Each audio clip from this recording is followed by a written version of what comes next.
Hello, Year 7. I'm now going to talk you through the next history work based on Henry VIII. At the beginning of lockdown, we set you some work on Henry VIII and what he did in terms of ruling England and how he changed the church. This will build on that information. It's basically a BBC bite-sized lesson. And because of that, if you want to look at the website with all the information on, you've got the link here at the top of the page. This link will also mean that you can access some of the videos that they've used for extra information, but this is extra information. You don't have to use the videos. You can do the tasks simply with the information on the sheets in front of you. So the first page here is going to give you an introduction to Henry VIII and what happened during his reign. You've got a couple of images. Henry VIII looking very sort of splendid there in the top right hand corner, and then you've got a picture of his wives, his 6 wives at the bottom. So you need to read through that information there, and that will lead you into the tasks that you're going to complete. Okay, so final bit of information at the top, and then you've got a box here for the first task, which is to create a fact file about King Henry VIII. I would suggest you aim for about 10 facts. That's a good number for a fact file. So you can use any of the information on the sheets, but you can also put additional information if you know that, or if you've done a bit of research, then please feel free to add some extra facts in. You can also obviously put some pictures in as you do this. You can either paste them in if you're doing this on the computer, or if you want to draw a few little pictures as well, you can do that. Okay, so that's your first activity, a fact file about Henry VIII. You've then got a source-based activity. We've got a range of sources here for you to look at, written and pictures, and you're going to analyse them and work out how Henry VIII was viewed.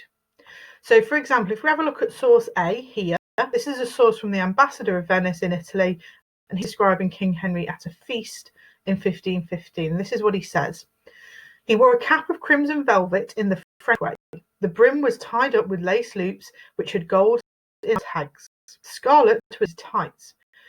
Around his neck was a gold collar from which hung a round cut diamond the size of the largest walnut I ever saw. From this hung the most beautiful and very large pearl. His cloak was pure velvet lined with white satin, the sleeves open with a train more than 4 meters long. Around his cloak was thick gold cord from which hung thick gold tassels. Now for me, what I'm getting from that there is that Henry likes to look splendid. He likes to dress in very rich things. So he's got crimson, scarlet, he's got lots of red, lots of rich reds going on. He's also got gold on his clothes. So he likes to look really rich, he likes to look wealthy, he likes to be dressed in luxurious things. Okay, so that's one interpretation of Henry there. You need to have a look at this, have a read through and think, what is this telling me about Henry? What is the impression I'm getting? You've then got a picture source, Henry in his younger years. Okay, these kind of pictures it says here Henry would have posed for. He was about 20 at this one. Although we're going to skip one here, but then so see you've got the sort of typical view of Henry VIII. You've probably seen pictures like this quite a lot. And again, that's when he's a bit older. You've then got a couple of sources here by modern historians. Now, they will have researched this. They will have gone through all the sources available to them to try and come up with these ideas.